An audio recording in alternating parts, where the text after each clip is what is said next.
We've all heard the term muscle car when it comes to rear-wheel drive, V8 powered cars from America, but is the lesser-known pony car phrase more accurate in some cases? To find out, we need to have a quick history lesson. Back in 1964, Ford released the revolutionary Mustang. It was a relatively compact, affordable, and sporty car aimed at young people, which was so popular it effectively spawned its own segment, the pony car class, because a Mustang is a horse.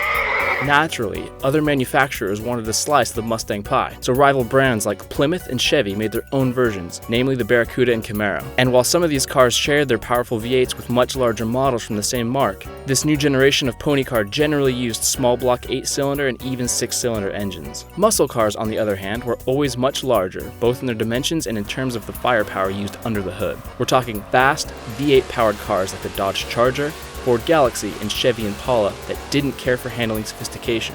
They were all about shoehorning a huge engine into a coupe body and going fast in a straight line. Today, however, things are a little more complicated than that. Most of those traditional hulks of the muscle car world have long since disappeared or morphed into very different machines. And some could even argue that the conspicuously large and heavy Dodge Challenger is the only true to its roots muscle car on sale right now because of its focus on straight line performance. The modern Ford Mustang is, strictly speaking, still very much a pony car, thanks to its lineage, the fact that it's aimed at younger buyers, and because it now uses independent rear suspension to make it handle more like a sports car. But there are problems with labeling modern machines as either muscle cars or pony cars. For starters, with all those traditional muscle cars long since dead, the term seems a little meaningless if applied to only a couple of cars. Secondly, the main contenders for the muscle category aren't exactly small now, so it's no surprise that in V8 form they're often labeled muscle cars. And it's also worth pointing out that the pool of cars that could be considered ponies isn't exactly that big either. These days, youth-oriented cars in the US tend to take the form of compact hatchbacks rather than sporty coupes. But what about the super sporty Mustang GT350 and Camaro ZL1? There is rationale to call them sports cars, and if the normal versions carry on getting more sophisticated in the handling department, we'll eventually be describing them as sports cars as well. So, while once upon a time all this was clear-cut, these days it's more open to debate. Purists may insist that the Challenger is muscle and the rest should be called pony cars, while others say those purists are just living in the past and the muscle term can be applied a little more liberally.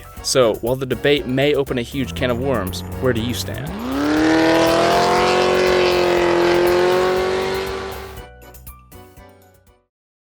Hello and welcome to this awesome new series proudly sponsored by eBay UK, where I'm going to take this 15-year-old Lexus IS200 Sport, for which I paid £900, and I'm going to turn it into the ultimate budget track weapon.